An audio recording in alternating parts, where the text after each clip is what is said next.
স্ত্রীর বদদোয়ায় স্বামীর তিনটা মারাত্মক ক্ষতি হয়। যদি কোনো স্ত্রী আল্লাহ তাআলার কাছে ফরিয়াদ জানায় যে আমার এই স্বামী আমার প্রতি অন্যায় করেছে, জুলুম করেছে, তাহলে ওই স্বামীর তিনটা মারাত্মক ক্ষতি হয়।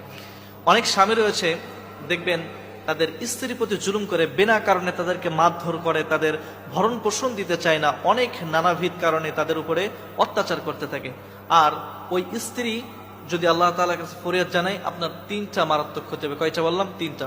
এক নম্বরে, যদি কোনো ব্যক্তি কোন স্ত্রীর উপরে জুলুম করে আর ওই স্ত্রী যদি নামাজ পড়ার পরে আল্লাহর কাছে ফরিয়াদ জানায়, আল্লাহ এই যে স্বামী আমার রয়েছে, এই স্বামী আমার প্রতি অন্যায় করেছে, জুলুম করেছে, বিনা কারণে আমাকে মারধর করেছে, অনেক নির্যাতন আমাকে করেছে, সংসার জীবনে আমি সুখ পেলাম না, এমন করে যদি আল্লাহ তাআলার কাছে দোয়া করতে পারে, নবী করিম সাল্লাল্লাহু আলাইহি ওয়াসাল্লাম বলেন, যখন কোন মাজলুম, যখন কোন অত্যাচারী মানুষ আল্লাহ তাআলার কাছে দোয়া করে, এই মাজলুমের দোয়া আর আল্লাহ তাআলার ভিতরে কোনো পর্দা থাকে না, সরাসরি সেটা কবুল হয়ে যায়। সুতরাং আপনারা আপনার স্ত্রীর সাথে খারাপ ব্যবহার করবেন না, এমন আচরণ করবেন না যার কারণে সে আল্লাহ তাআলার কাছে ফরিয়াদ করতে পর্যন্ত বাধ্য হয়ে যায়। এই কাজ কখনো করবেন না। আপনারা আপনার স্ত্রীর সাথে খারাপ ব্যবহার করবেন না।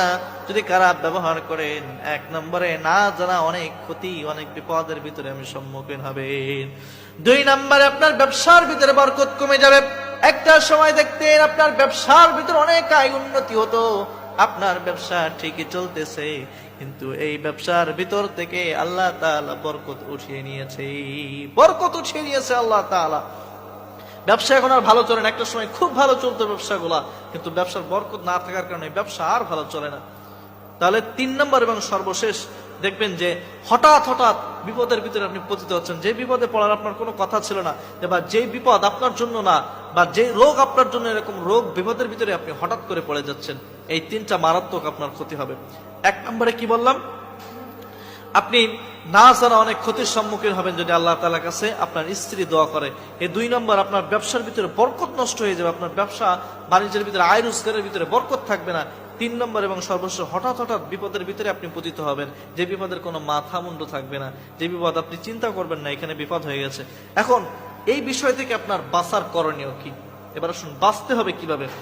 যখনই আপনার ভুল হয়ে যাবে, আপনি আস্তে করে আপনার স্ত্রীর পাশে যান এবং ভুলটা স্বীকার করে বলেন, দেখো প্রিয়তমা স্ত্রী, অনেক সময় রাগের মাথায় বলে ফেলেছি, তুমিও কিছু তর্ক করেছিলে, আমিও বলে ফেলেছি, তো ঠিক আছে, সবকিছু ভুলে যাও, মাফ করে দাও, আমরা আবার নতুন করে শুরু করি, যা হয়েছে সবকিছু ভুলে যাও। প্রিয়তমা স্ত্রী আমার, কলিজার টুকরা, এরকম ভাবে যখন